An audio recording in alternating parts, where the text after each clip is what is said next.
Hello everyone and welcome to the final part of my e.l.f. favorites review. In this part I will be talking about my favorite e.l.f. brushes and tools. So let's dig right into it. Before we start, I will just say that all the brushes that have black handles are part of the Studio line and they retail for $3. And all of the brushes with white handles are part of their Essential line. They're officially called the Professional line, but in this case, the Professional line retails for $1. One of my all-time favorite e.l.f. face brushes is the Studio Powder Brush. This is the famous flat top kabuki brush. This is super nice and dense, and all of the Studio brushes are really soft, and this one is no exception. This brush is excellent for a variety of things. It is fantastic for applying liquid or powder foundation or any kind of powder. I mean, it is called the powder brush after all, and it is called that for a reason. But since this has this blunt cut across the top, this can also multitask for you, and you could even use the edge of this for contouring, blush, or even highlighting. Although this way around it may be a bit too large for that.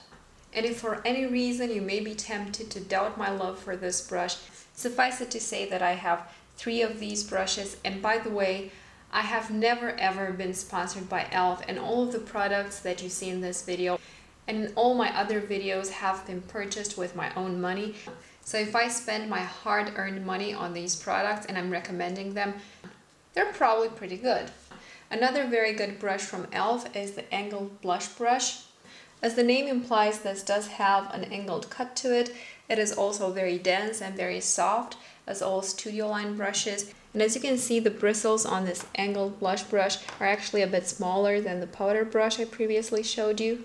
This angled blush brush is also not nearly as full as the powder brush, but the shape makes it excellent for contouring or for applying blush.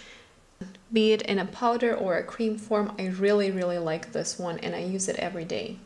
And again, because I do like it so much, I have 2 of these, and I tend to use one just for bronzer and one for blush. Next up, the queen of cream product application. This is the e.l.f. Small Stipple Brush.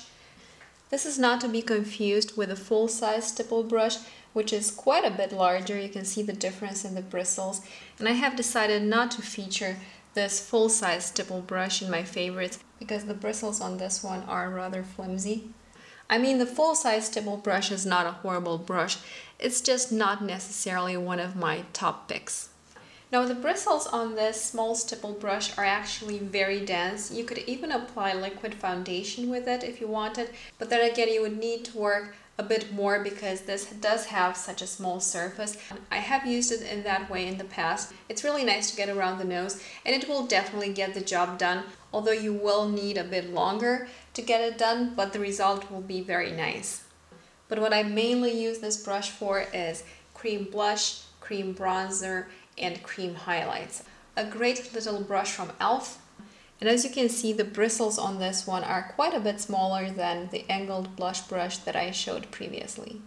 One of the big advantages of this small stipple brush is that when you use it to apply your cream product on top of your other layers of foundation, so let's say you're applying a cream blush or a cream highlight and you have your foundation and maybe your primer underneath and the foundation is set with powder, this brush will apply just the right amount of pressure so as not to mess up the layers that you have underneath the one that you're applying with it. Another great find is this e.l.f. Small Tapered Brush. As the name implies, this is tapered at the top. And size-wise, this is a bit smaller than the angled blush brush. This small tapered brush is super nice and soft and full, and I absolutely love this for applying powder highlighter, but this would also be an excellent brush to apply contour because it's small enough and precise enough. But this would also be an excellent brush to apply contour because it's small enough and it goes precisely into the hollows of your cheeks. And I could even imagine this as being a very nice brush to set the concealer underneath your eyes. I actually like this one so much that I'm planning on buying a backup. Now I know that this is a favorites video, and it probably doesn't make sense to talk about products that have disappointed me, but I will make just this one mention, and that is that this e.l.f. mineral powder brush, which in size is very similar to the angled blush brush. Somehow the bristles on this one are not nearly as soft as all of the other studio brushes. Size-wise, this would be a pretty good blush brush because it's pretty small, but the bristles are kind of scratchy for the studio line. I mean, it's workable, but this is not a brush that I find myself grabbing too much because it doesn't have the same quality as the other studio brushes. Moving on to the eye brushes, I'm going to begin with the professional line. This is the $1 eyeshadow brush. This brush really has everything that an eyeshadow brush should have. It is excellent for packing on shadow. It is nice and soft, and it is actually full enough that you can even do a little bit of blending with it. This is really an excellent eyeshadow brush. And I have several of these because the price is just unbeatable. I actually also really like the professional blending brushes. These brushes are just your classical domed brushes, but they're really very nice for blending, and I like that they're not too big and they fit very well in my crease. And I do have a special trick to keep them very nice and soft, and that is that whenever I wash them, I make sure to condition them with hair conditioner and leave the hair conditioner in for some 2 to 3 hours, and that way they remain super soft and they blend very well. And you don't need to take my word for it when I say that I really like these blending brushes from the Essential line. I actually have 4 of them. And if you look closely at them, you will notice that particularly these more affordable brushes tend to be kind of inconsistent.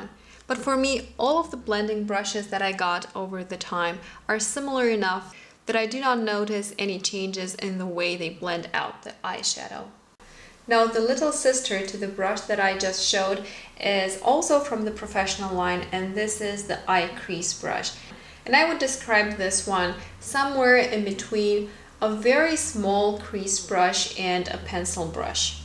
So this is how it compares in size to a blending brush. You can see that this crease one is a lot smaller, making this crease brush actually a very good brush for people with smaller eyes. I really like this brush, and as you can see, I have 2. And what I particularly like using it for is to darken my outer V. This is also very nice to smoke out your lower lash line. And since we're talking about smoking out the lower lash line, my absolute favorite to do that is this professional smudge brush. This is tiny. If you compare this to the blending brush and even the crease brush, you'll notice that this is really tiny. And unlike the blending and the crease brush, you see that the ferrule on this one is actually pinched at the top, making this a much flatter brush. So just for the sake of comparing the two, you see that the crease brush is rounded at the top, whereas this one is a lot flatter because that ferrule is pinched. Now, I particularly enjoy this pinched ferrule shape when I want to smoke out my lower lash line, but I don't want it to go all crazy and over the top. So if I'm doing a more day-appropriate look or a look that is more appropriate for professional settings, I tend to grab this brush.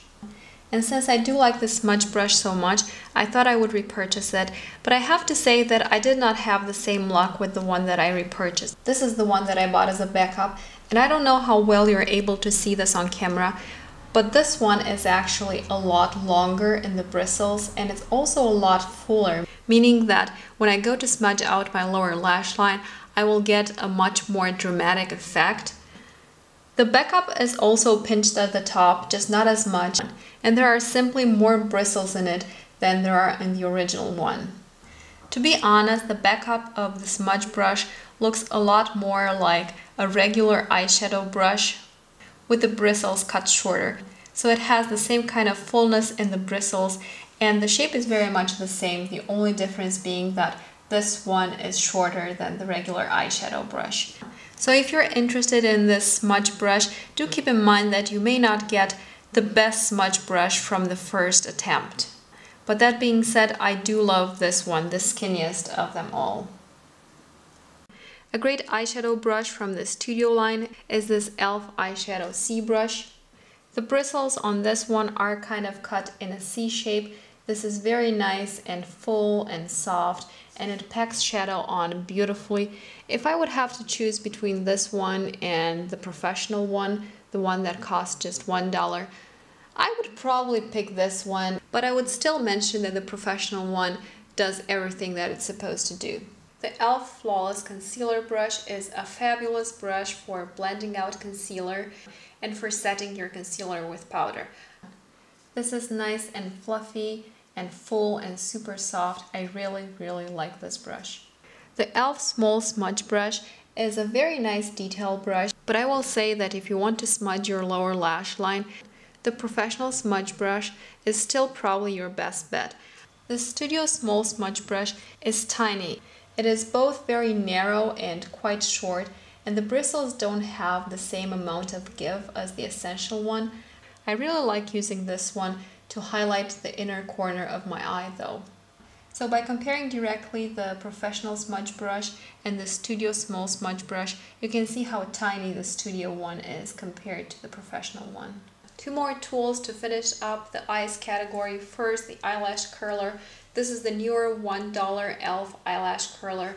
I absolutely love this. I have a full review and comparison of this one against the classic mechanical eyelash curler that I will be linking. I have to say, for $1, this is a great eyelash curler. And finally, last up for the eyes, the e.l.f. Professional Slanted Tweezers. I really like these tweezers, and they sell for just $1, so there's nothing not to like about that.